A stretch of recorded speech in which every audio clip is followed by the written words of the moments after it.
আজি ৰাতিপুৱা সত্যজিৎ দাই কল কৰিছে। অসমৰ বিশিষ্ট মিউজিক ডিৰেক্টৰ তথা কম্পোজাৰ মোৰ দুটা গানৰ মিউজিক ডিৰেক্ট কৰি আছে আৰু মোক কৈছে গানটো অলপ ইউনিক ভাৱে মিউজিক কৰিব। আৰু আপোনালোকে জানেই মোৰ কাম মানে ইউনিক কিংবা নতুনত্ব। টিপিক্যাল গোৱালপাৰীয়াৰ ধাৰা উন্নত তথা পৰিৱৰ্তন কৰাই মোৰ প্ৰথম উদ্দেশ্য।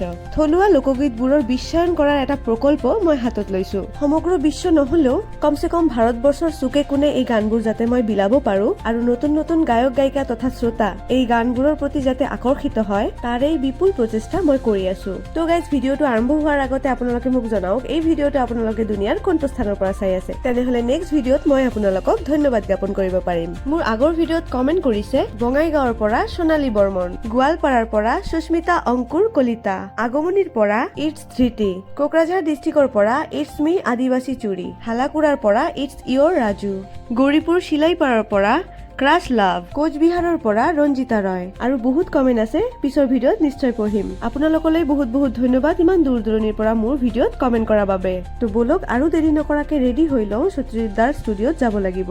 আজি মই ৰেকৰ্ডিং দিব নোৱাৰিম কাৰণ মোৰ চৰ্দি লাগি আছে। সত্যজিৎ দাই গানটোক কি ধৰণে মিউজিক কৰিলে আৰু কি নতুনত্ব কৰিলে সেইটোৱে বাৰু চাবলৈ গৈ আছো।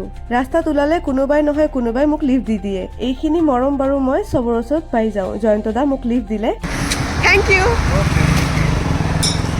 আপোনালোকক বহুত কেইটা ভিডিঅ'ত সত্যজিৎ দাৰ ষ্টুডিঅ'ৰ ৰিভিউ মই দিছো আৰু সত্যজিৎ দাৰ ইণ্টাৰভিউ মই লৈছো। ইয়াত জোতা চেণ্ডেল খুলিব, অকে বাৰু বিদ্যাৰ জেগা, জোতা চেণ্ডেল খুলিয়ে সোমাব লাগিব। আজি যিটো গানৰ কামত মই আহিছো সেইটো এটা লোকগীত আৰু মোৰ ইচ্ছা মই হেজাৰ লোকগীত গাই কিনে আপোনালোকক উপহাৰ দিম আৰু সেইখিনি সম্ভৱ হৈ উঠিব যদি আপোনালোকে মোৰ গান বিলাকত মৰম দিয়ে। আৰু ইমানখিনি যে মই কৰিব পাৰিছো সেইখিনিও আপোনালোকৰ আশীৰ্বাদ আৰু মৰমৰ বাবে। আমি কোনটো গানৰ কাম কৰি আছো সেইখিনি বাৰু আপোনালোকক ডিছক্ল'জ নকৰো। আপোনালোকে কমেন্ট সেকশনত মোক সাজেষ্ট কৰিব পাৰে নেক্সট কোনটো লোকগীত লৈ মই কাম কৰিম। হেল্ল' এভৰিৱান, আজি আমি আহিছো সত্যজিৎ দাৰ তাতে।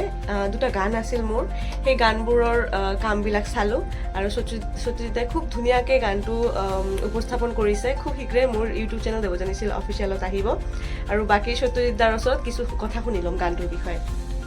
নমস্কাৰ, আজি দেৱজানী আহিছে বহুদিন পিছত। দুটা গান কৰি আছো, ৰাজবংশী গান। গানটো অলপ বেলেগকৈ চিন্তা কৰি আছো আৰু আশা কৰোঁ জুলাই মাহত গান দুটা ৰিলিজ হ'ব। আপোনালোকে সকলোৱে আদৰি ল'ব গানটো। এইখিনি ধন্যবাদ। হয়, আৰু সত্যজিৎ দাক এনি টাইম মোক ছাপোৰ্ট কৰি আহিছে আৰু গানবিলাক মানে এক্সট্ৰাভাৰ্কাৰ গান মোক দি আহিছে। জানেই আপোনালোকে মোৰ সত্যজিৎ দাই যিমানকেইটা গান মোক দিছে চববিলাক ছুপাৰ ডুপাৰ হিট হ'বলৈ সক্ষম হৈছে। সেইটো ওপৰৱালাৰ দান আৰু আপোনালোকৰ মৰম আৰু মোৰ সামান্য পৰিশ্ৰম।